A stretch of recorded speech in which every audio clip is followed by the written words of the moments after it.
Hello guys! Dahil puro pakpak ang binili sa amin ng anak ni Lola,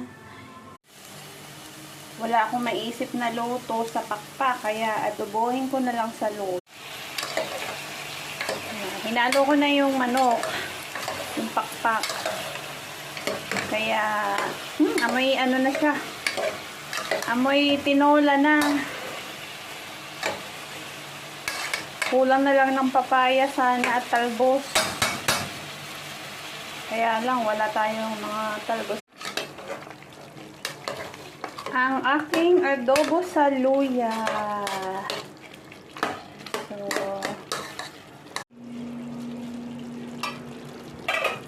ayan na, luto na ang aking adobong pakpak na may luya.